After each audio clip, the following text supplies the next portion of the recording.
Hello दोस्तों, फिर से एक नया वीडियो लेकर आए हैं जो कि बंगाल के गवर्नर जनरल से संबंधित टॉपिक वाइज कुछ प्रश्न संग्रह है। उम्मीद करती हूँ कि ये वीडियो आपके ऑल कॉम्पिटिटिव एग्जाम में काम आ सकते हैं, स्पेशली टीचर्स वैकेंसी में। तो इससे पहले जो हमने वीडियो डाला था उसमें वारेन हेस्टिंग्स के तक हमने पढ़ा था। वारेन हेस्टिंग्स का कार्यकाल कब से कब तक था? 1772 से 1785 ईस्वी तक। 1772 से 1785 ईस्वी तक। उसके बाद गवर्नर कौन बने? तो 1786 से 1795 ईस्वी में लॉर्ड कॉर्नवालिस गवर्नर बने। लॉर्ड कॉर्नवालिस गवर्नर बने। अगला हमारा प्रश्न है कि भारत में पुलिस सेवा एवं सिविल सेवा के जन्मदाता किसे कहा जाता है? भारत में पुलिस सेवा एवं सिविल सेवा के जन्मदाता किसे कहा जाता है? तो कॉर्नवालिस को ही कहा जाता है। कॉर्नवालिस ने कानून की विशिष्टता का नियम, जो कि इससे पहले भारत में नहीं था, कॉर्नवालिस ने कानून की विशिष्टता के नियम जो कि इससे पहले भारत में नहीं था, उसने ही लागू किया, जिसे कॉर्नवालिस संहिता के रूप में जाना जाता है। शक्ति का विभाजन न्याय और प्रशासन को पहली बार अलग किसने किया था? वे कौन से गवर्नर जनरल थे जिसने शक्ति का विभाजन, न्याय और प्रशासन को पहली बार अलग किए थे? तो इसका उत्तर हो जाएगा लॉर्ड कॉर्नवालिस।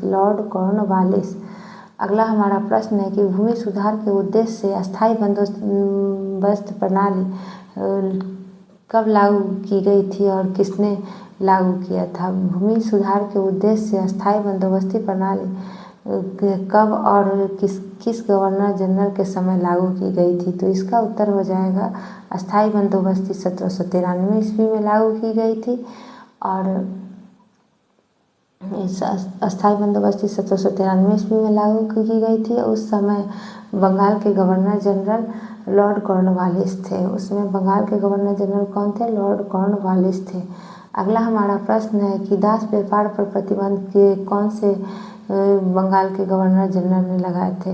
वे कौन से बंगाल के गवर्नर जनरल थे जिसने दास व्यापार पर प्रतिबंध लगाए थे? तो उसका उत्तर हो जाएगा लॉर्ड कॉर्नवालिस।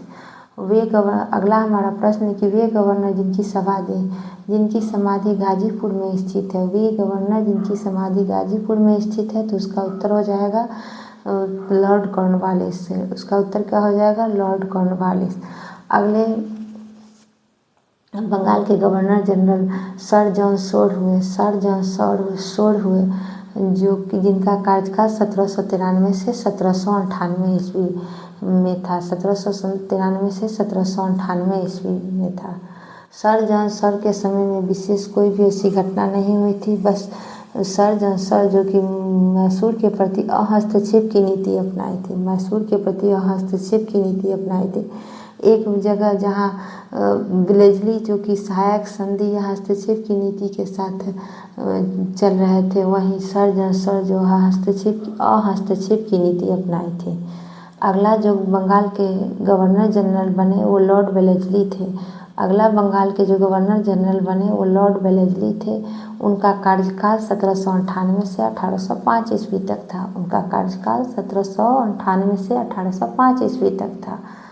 अगला हमारा प्रश्न है कि भारत में साम्राज्य विस्तार के उद्देश्य से भारत में सहायक संधि प्रणाली की शुरुआत किसने की थी? भारत में साम्राज्य विस्तार के उद्देश्य से भारत में सहायक संधि प्रणाली की शुरुआत कौन से गवर्नर जनरल ने की थी? तो इसका उत्तर हो जाएगा लॉर्ड वेलेस्ली।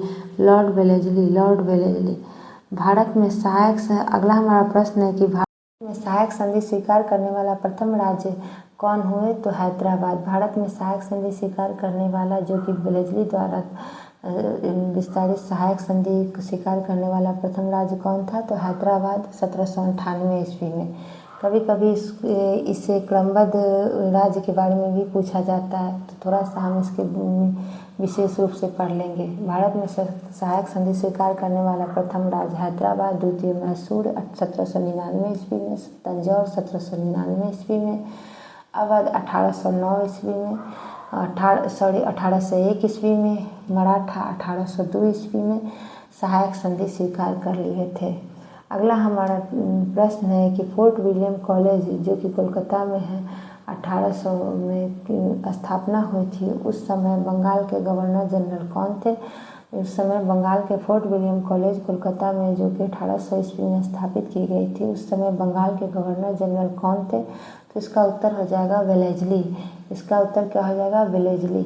अगला जो गवर्नर थे वो सर जॉर्ज बारलो थे। सर जॉर्ज बारलो थे 1805 ईस्वी में। अगला जो गवर्नर जनरल बने लॉर्ड मिंटो प्रथम। लॉर्ड मिंटो प्रथम, जिनका कार्यकाल 1807 से 1813 ईस्वी था। लॉर्ड मिंटो प्रथम का कार्यकाल 1817 से 1807 से 1813 ईस्वी तक था। इस समय कोई विशेष संधि नहीं हुई थी। इस समय सिर्फ एक ही संधि हुई थी, अमृतसर की संधि। अमृतसर की संधि कब हुई थी? 1809 ईस्वी में। 1809 ईस्वी में। और ये किसके किसके मध्य हुई थी? तो लॉर्ड मिंटो प्रथम और राजा रणजीत सिंह के मध्य हुई थी। लॉर्ड मिंटो तथा राजा रणजीत सिंह के बीच हुई थी। अगला जो गवर्नर जनरल बने Lord Hastings. Lord Hastings, Warren Hasting अलग थे और लॉर्ड हेस्टिंग ये अलग है। इनका कार्यकाल 1813 से 1823 ईस्वी तक रहा। इनका कार्यकाल 1813 से 23 ईस्वी तक रहा। अगला हमारा प्रश्न है कि किसके समय में सुगौली की संधि की गई थी? किसके समय में सुगौली की संधि की गई थी? किस गवर्नर जनरल के समय में सुगौली की संधि की गई थी? तो इसका उत्तर हो जाएगा लॉर्ड हेस्टिंग्स के समय में। लॉर्ड हेस्टिंग्स के समय में सुगौली की संधि की गई थी। और ये संधि किसके और किसके मध्य में हुई थी? तो इसका उत्तर हो जाएगा अंग्रेज और नेपाल के मध्य हुई थी। अंग्रेज और नेपाल के मध्य हुई थी। अगला हमारा प्रश्न है कि पिंडारियों का दमन किसके काल में हुआ था? पिंडारियों का दमन किसके काल में हुआ था? तो इसका उत्तर हो जाएगा पिंडारियों का दमन किस गवर्नर जनरल के काल में हुआ था? तो इसका उत्तर हो जाएगा लॉर्ड हेस्टिंग के काल में। लॉर्ड हेस्टिंग के काल में। पिंडारी कौन थे? तो पिंडारिया जो कि मराठा क्षेत्र में हिंदू मुस्लिम उपद्रवी लोग थे, जो किसी भी क्षेत्र को लूटते रहते थे तथा ब्रिटिश सरकार को परेशान करना उनका कार्य था। तो लॉर्ड हेस्टिंग्स ने पिंडारियों का दमन कर दिए थे। पिंडारियों के कुछ बड़े नेता थे जिनके बारे में हम थोड़ा पढ़ लेते हैं। पिंडारियों के कुछ बड़े नेता थे जो इस तरह: जीतू खां, वासिल मोहम्मद, करीम खां, अमीर खां। जीतू खां, वासिल मोहम्मद, करीम खां, अमीर खां। अगला हमारा प्रश्न है कि 1817 से 1818 में आंग्ल मराठा युद्ध हुआ था। आंग्ल मराठा युद्ध हुआ था वो किस गवर्नर जनरल के कार्यकाल में हुआ था? तो इसका उत्तर हो जाएगा लॉर्ड हेस्टिंग्स। इसका उत्तर क्या हो जाएगा? Lord Hastings.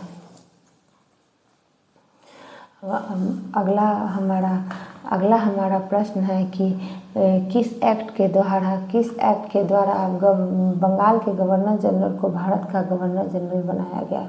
बंगाल के गवर्नर जनरल को भारत के गवर्नर जनरल बनाया गया।